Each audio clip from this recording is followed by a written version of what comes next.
ہم کٹ سکتے ہیں، مر سکتے ہیں، کوئی ہم سے زبردستی کسی کی عزت نہیں کروا سکتا۔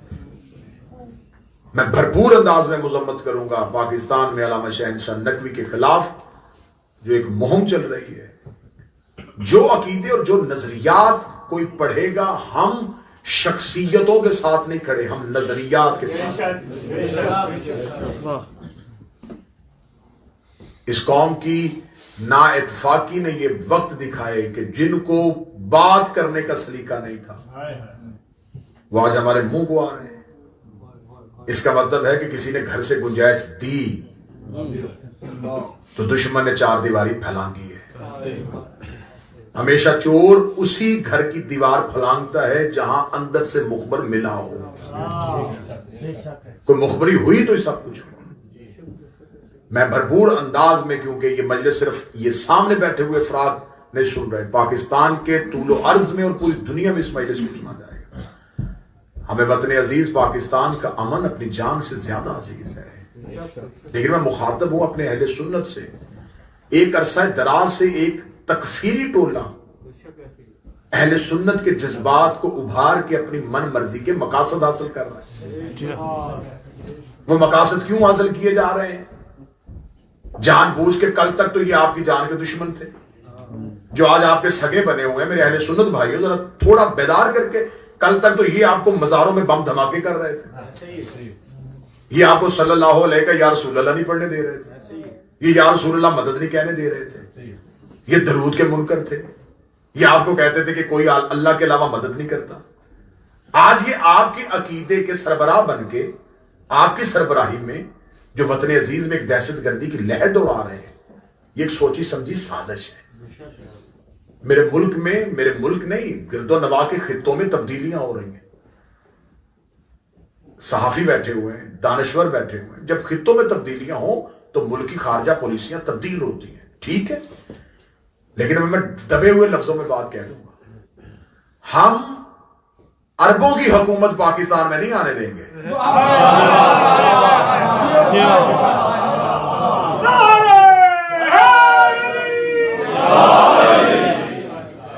یہ سوچیں کہیں اور سے آئی ہیں، اور یہ سوچ صرف سوچ ہی نہیں آئی، یہ ریال سمیت آئی ہے۔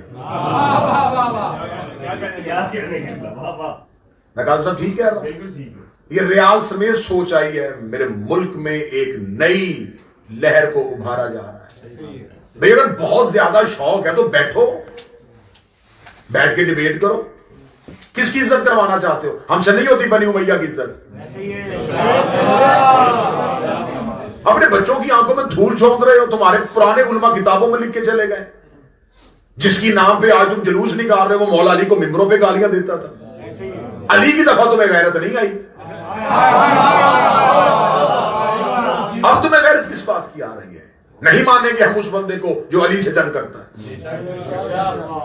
کتابوں کے چھت تک ڈھیر لگ جائیں گے۔ تمہاری کتابوں کی تو ابھی سیاہی خشک نہیں ہوئی جس میں لکھا ہوا ہے کہ یہ علی اور اولاد علی کے ساتھ کیا سلوک کرتا ہے۔ آج تم آہستہ آہستہ ان کی عزت، اب بنی امیہ کی عزت ہم سے کرواؤ گے؟ ہم سے بنی امیہ کی عزت نہیں ہوگی۔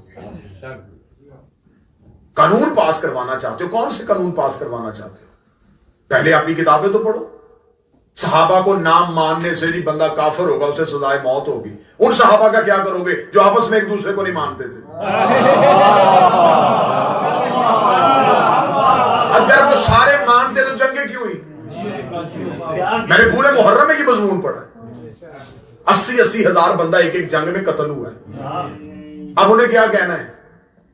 شہید کہنا ہے یا قتل کہنا ہے؟ ایک مدینے سے نکال رہا ہے، ایک مدینے سے نکل رہا ہے، جو نکل رہا ہے وہ بھی صحابی ہے، جو نکال رہا ہے وہ بھی صحابی۔ خالد بن ولید مالک بن نویرہ کو قتل کر رہا ہے، جو قتل ہو رہا ہے وہ بھی صحابی، جو قتل کر رہا ہے وہ بھی صحابی۔ بعد میں کہتے ہیں جی وہ ان لوگوں کی بات ہی، ہم کون ہوتے ہیں؟ آپ کوئی نہیں ہوتے، ہم ہوتے ہیں۔ آپ سے کوئی نہیں ہو سکتی، ہم ہوتے ہیں۔ حضور ہم کریں گے بات، جو حق پہ ہے ہم اس کا ساتھ دیں۔ اہل بیت حق پہ تھے، حق پہ ہیں، حق پہ رہیں گے۔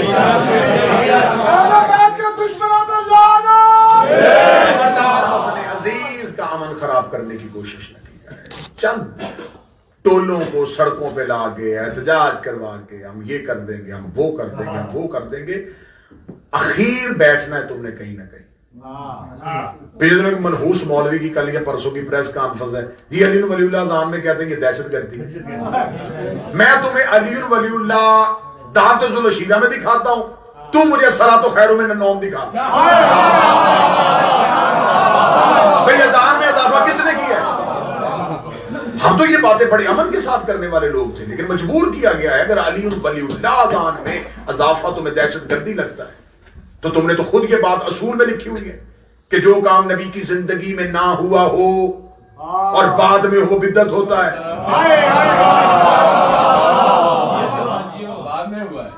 تو پھر ایک لمبی فہرست ہم نکالیں کہ کون کون سا کام نبی کے بعد ہوا. علمی میدان میں آ کے گفتگو کر لو, بیٹھ کے گفتگو کر لو, کسی بھی عدالت میں چلے جاؤ. ابھی تو وہ عدالتوں کے جج زندہ ہیں جہاں سے مبلغ اعظم علی ولی اللہ منوا کے آیا تھا. ہم لاوارث قوم نہیں ہے.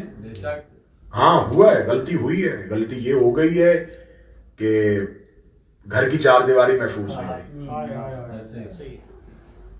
ایک دوسرے کی گردنوں پہ, کیونکہ امن کے دن تھے, ہمیں باہر سے مارنے والا کوئی نہیں تھا. ہم نے کہا اچھا موقع ہے, خود ایک دوسرے کو مار لیتے ہیں. ایسا ہی ہوا نا. مولا امیر المومنین کا فرمان ہے امن کے دنوں میں جنگ کی تیاری کرو. یہ کمین گاہوں میں چھپے ہوئے تھے. اچھا حکومت افغانستان میں بدلی ہے, مزاج ان کے خراب ہو گئے. بھئی حکومت ان کی تبدیل ہوئی ہے, تمہاری گردن میں سریا کس بات پہ آ گیا کہ ہم کیا بن گئے؟ آپ کچھ بھی نہیں بنے.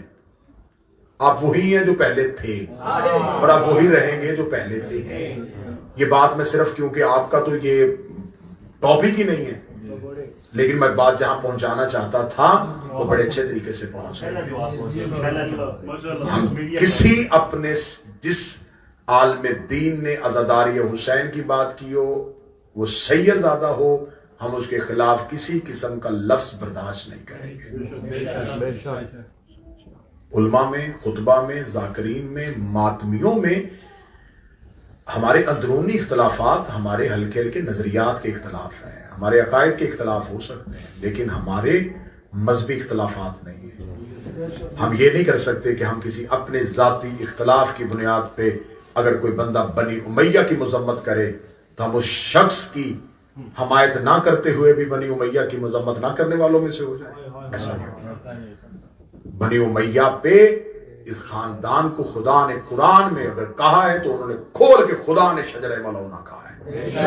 تو اگر آپ کو یہ تکلیف ہو رہی ہے کہ یہ وہ شجرہ نہیں ہے تو پھر بتائیں اللہ نے کن کو کہا ہے؟ پھر آپ لے آئیں نا کوئی شجرہ ملعونہ جس کو خدا نے کہا ہے, وہ شجرہ کون سا ہے؟